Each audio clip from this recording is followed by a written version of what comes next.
Okay, this session is file management and transaction desk. And It's an interesting concept in the fact that for those of you that have been using transaction desk for a while, may have an appreciation for this or a dislike for this. As you know, and it's probably the same thing with paper files.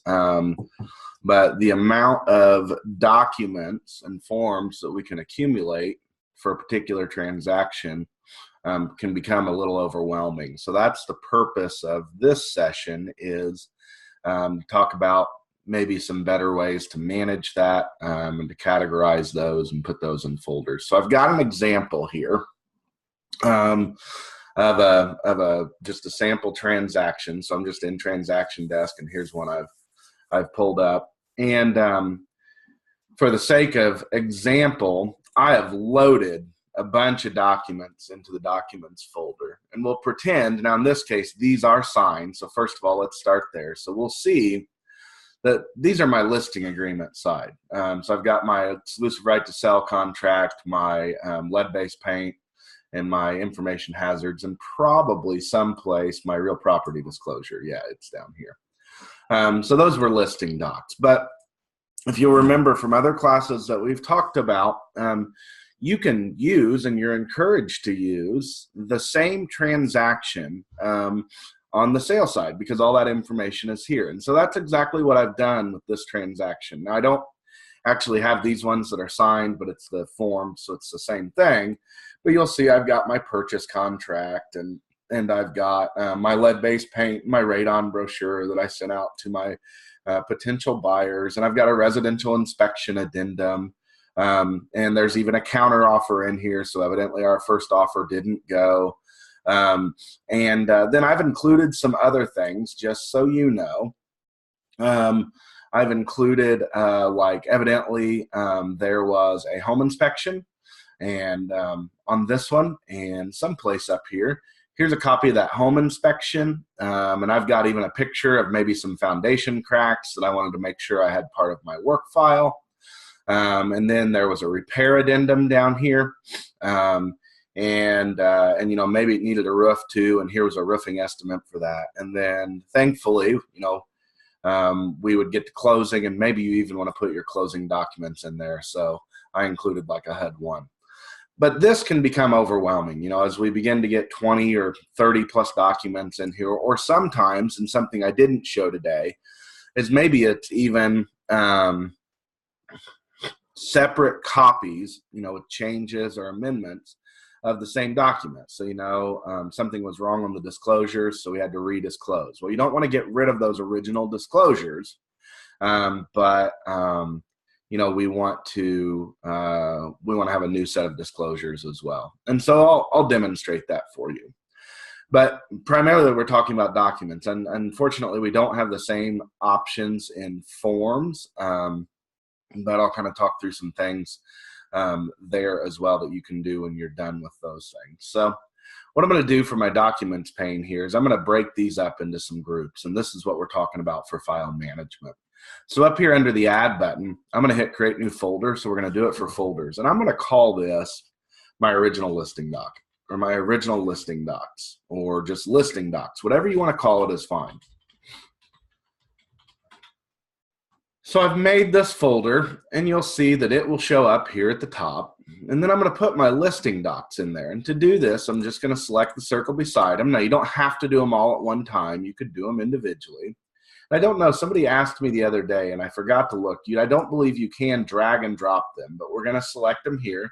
So I've got here my exclusive right to sell, my disclosure for radon lead-based paint, and I also want my real property disclosure report. So with those selected, all I need to do, I can see I've got those 4 items in the basket. So I'm going to go to the basket, and I'm going to hit the move. It's the second one in, the move icon. And here I can select original listing docs and just hit move to here. Now those are now pulled out of my original documents folder, and then I can see here that if I go to original listing docs, they're still here. Now one of the nice features is, even if I'm just in just in that documents folder, and I'm looking for my listing agreement, I don't have to go into original listing docs to search for that. So like, or if I was looking for my disclosures. So if I just did disclosure,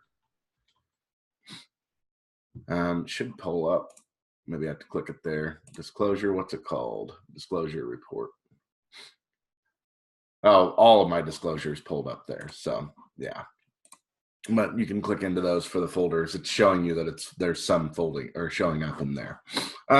So let's keep going with that. Let's do our original purchase contract, and also think about it this way. We know, unfortunately, that sometimes that first offer, even from a first potential buyer, doesn't go through on a purchase. So you can even name these out more specifically than that.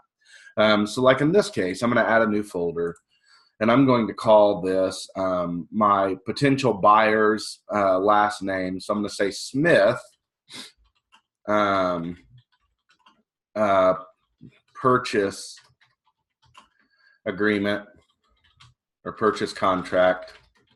And then I would almost recommend, maybe putting a date after it. So like maybe 6/15/2018.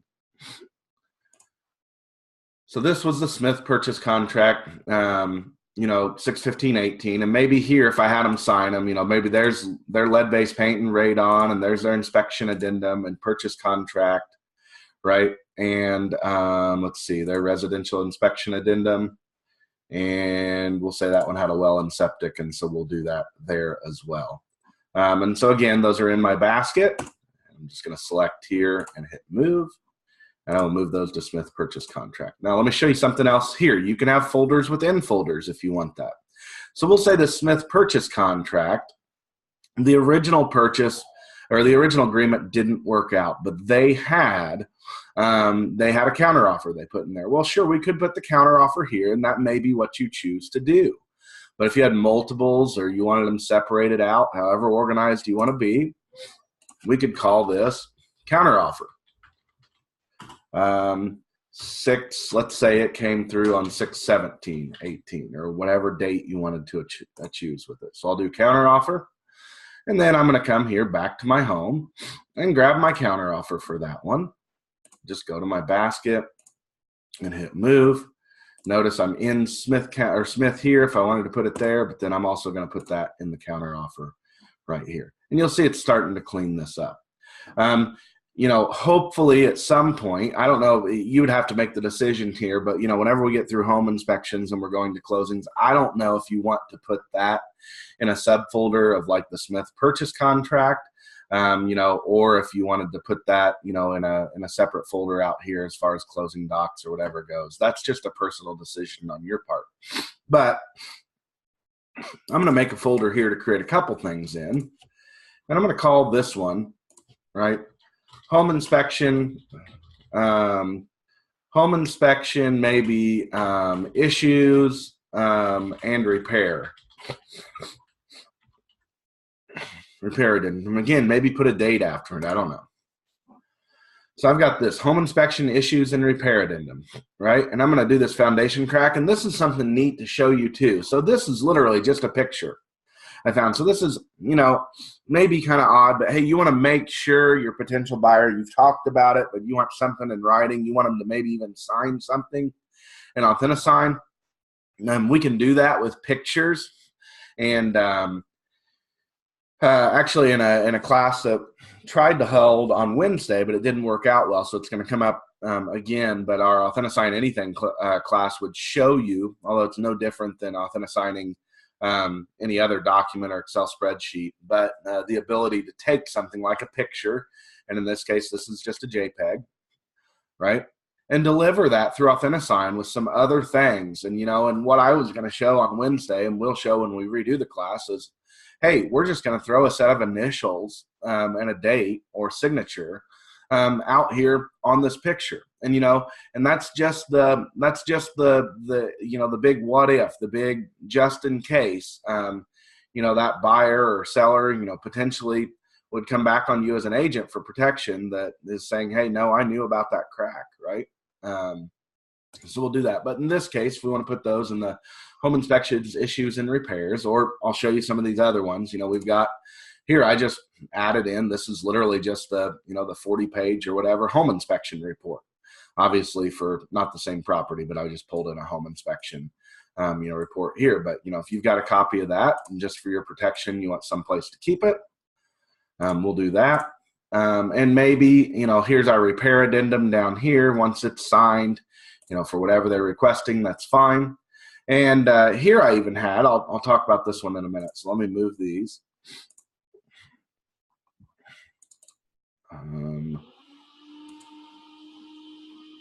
Well, my window's not quite big enough. I don't know. Hold on here just a second, because my, there it came up. Home inspections, issues, and repairs. So here's a different one that maybe you would send out to sign. I know oftentimes maybe we don't get involved in this, but you did. But maybe this one needed a roof too. And in this case, I think it shows up a little small. But, I've got this roofing estimate. And, maybe your potential seller or buyer was out of town. Know that if you got this and you were trying to speed the deal along, you could send this out through AuthentiSign too. And you'll see that, your owner or agent could sign and date right here through AuthentiSign. You could get that back to the contractor to move that along. But maybe I also want that roofing estimate. I don't remember what this termite was. It may have been just my termite inspection report. No, that's just my inspection addendum. Okay. So wherever it belonged, it probably belonged here in my purchase contract. But, for my roofing estimate, I'm going to just go to the basket and move it. To my home inspections. And then I've forgotten about this termite, so I'm going to take it and I will move it back to my purchase contract.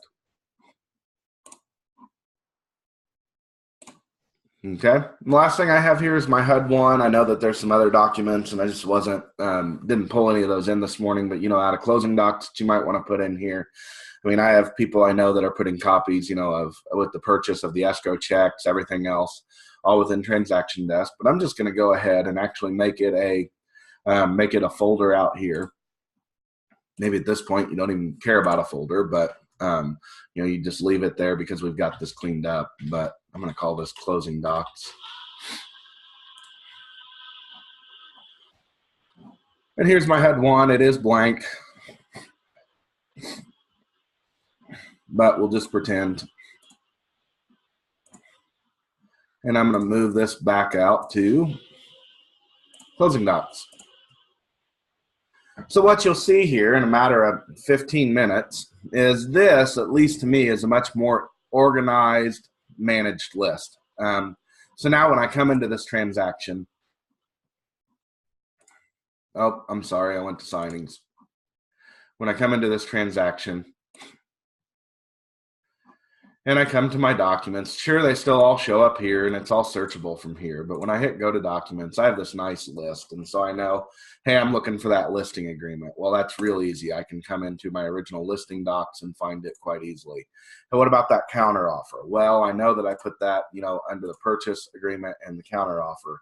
And so it allows us to navigate to it very quickly, especially as we have folks that move to a more mobile environment and become more familiar with the mobile platforms. The idea that if you're looking for this on a smartphone or even a tablet, it's a much more manageable and viewable list than than maybe it is on a computer, just because I know those screen sizes are smaller. So that is what I have for some quick file management tips in Transaction Desk. One of the other things I was going to show you right quick is if you get an item in Transaction Desk or in the document section of Transaction Desk that you don't need and you want to get rid of it, you can certainly do that.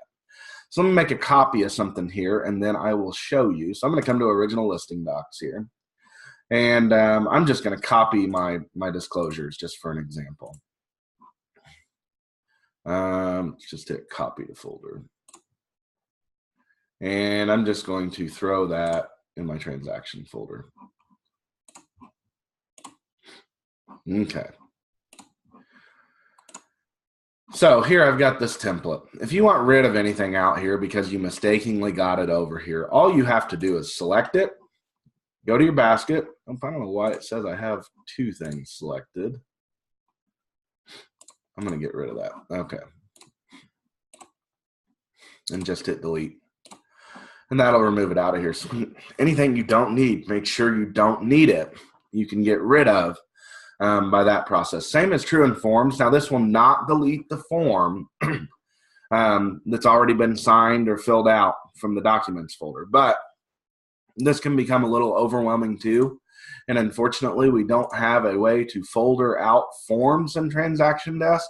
But, you know, like, for instance, all of these forms, my exclusive right to sell, my real property disclosure report, all these are blank anyway, because those are the ones that we originally sent out for Authentisign. But if you want to clean up your forms area, you don't have to. There's no reason that you would need to. But the same thing here, if for whatever reason you want those out of there, you can add them to the basket, delete them out. That will have no effect on the signed forms that have become documents. So you'll see if I come back into my original listing documents, I still have my exclusive right to sell and my real property disclosure report there that are signed, but I've removed those out of forms. So that's file management in a nutshell, or some things to help you out with that. I'm going to end the recording at this point, and if anybody has questions, I will be more than happy to answer them.